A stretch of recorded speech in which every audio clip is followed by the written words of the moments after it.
Hi guys, welcome to BG vlogs. കല്യാണം കഴിഞ്ഞ സമയം മുതലുള്ള ഏറ്റവും വലിയ ആഗ്രഹത്തിലൊന്നായിരുന്നു ഒരു ഇൻ്റർനാഷണൽ ട്രിപ്പ് പോവുക എന്നുള്ളത്. അങ്ങനെ ഇരിക്കെയാണ് വീട്ടിൽ പോയപ്പോൾ ചേട്ടനും ചേച്ചിയും ഒരു ഇൻ്റർനാഷണൽ ട്രിപ്പ് പ്ലാൻ ചെയ്യുന്നത് നമ്മൾ അറിഞ്ഞത്. എന്നാൽ പിന്നെ 4 പേർക്കും എന്തുകൊണ്ട് ഒരുമിച്ച് പോയിക്കൂടാ എന്ന് തോന്നി. എല്ലാത്തിനും അതിൻ്റേതായ ഒരു സമയമുണ്ടല്ലോ. അങ്ങനെ കഴിഞ്ഞ മെയ് 24 വെള്ളിയാഴ്ച പെട്ടിയും കിടക്കയൊക്കെ പാക്ക് ചെയ്ത് നമ്മളും ട്രിപ്പ് സ്റ്റാർട്ട് ചെയ്തു. കൊച്ചിയിൽ നിന്നായിരുന്നു നമ്മുടെ ഫ്ലൈറ്റ്. എയർ ഏഷ്യ ആയിരുന്നു. ഈ ട്രിപ്പ് മൊത്തം നമ്മളൊരു പാക്കേജായിട്ടാണ് എടുത്തിരുന്നത്. ബഡ്ജറ്റ് ഹോളിഡേയ്സ് ആണ് നമ്മുടെ ടൂർ ഓപ്പറേറ്റർ. അങ്ങനെ ഒരു 4 മണിക്കൂർ ഫ്ലൈറ്റിന് ശേഷം നമ്മൾ ഡോൺ മിയോങ് ഇൻ്റർനാഷണൽ എയർപോർട്ട് ബാങ്കോക്കിലാണ് എത്തിയത്. തായ്ലൻഡ് വിസ ഫ്രീ ആയതുകൊണ്ട് തന്നെ അധികം പ്രൊസീജിയേഴ്സും വെയിറ്റിങ്ങും ഒന്നും എടുത്തില്ല.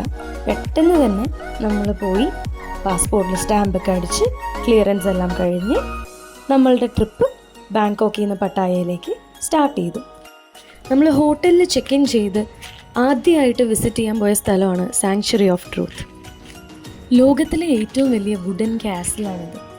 ഇതിൻ്റെ പണി 1981 തുടങ്ങിയതാണെങ്കിലും ഇതുവരെ പൂർത്തീകരിച്ചിട്ടില്ല. മരം കൊണ്ട് മാത്രം ഉണ്ടാക്കിയ ഒരു പണി തീരാത്ത വിസ്മയമാണിത്. ഗൾഫ് ഓഫ് തായ്ലൻഡിൻ്റെ ബാക്ക്ഡ്രോപ്പ് ഉള്ള 100 അടി പൊക്കമുള്ള ഒരു മ്യൂസിയമാണ് sanctuary of truth.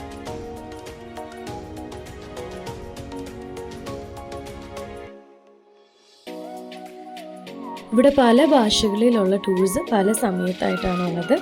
Batch vice ആണ് നമ്മളെ കയറ്റി വിടുക. കയറുമ്പോൾ തന്നെ നമുക്ക് ധരിക്കാൻ ഒരു ഹെൽമെറ്റ് തരും. ഇപ്പോഴും പണി നടന്നുകൊണ്ടിരിക്കുന്നത് കൊണ്ട് തന്നെ വേറെ ആക്സിഡൻസ് ഒന്നും ഉണ്ടാവാതിരിക്കാൻ വേണ്ടി ഒരു പ്രിക്കോഷണറി മെഷർ പോലെ. കയറുമ്പോൾ തന്നെ ഇങ്ങനെ കൊത്തുപണിക്കാരൊക്കെ അവിടെ ഇരുന്ന് ഓരോ സാധനങ്ങൾ കാർവ് ചെയ്യുന്നത് നമുക്ക് കാണാൻ പറ്റും.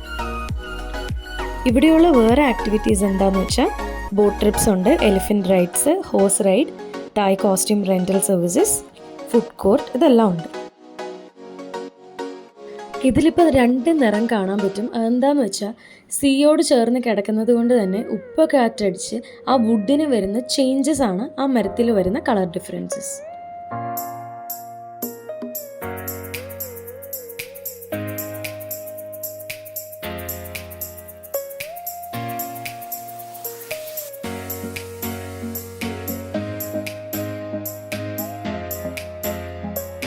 അടുത്തതായി നമ്മൾ കാണാൻ പോയിരുന്നത് വേൾഡ് ഫേമസ് ക്യാബ്രെ എന്നറിയപ്പെടുന്ന അൽക്കസർ ഷോ ആണ്.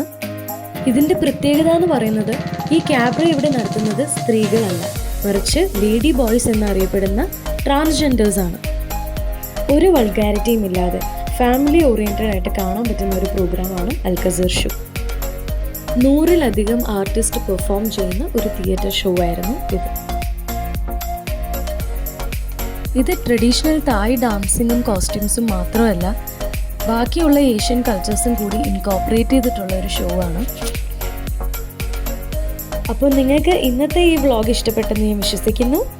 അപ്പോൾ അടുത്ത വ്ളോഗായിട്ട് കാണുന്നവരേക്കും ബൈ.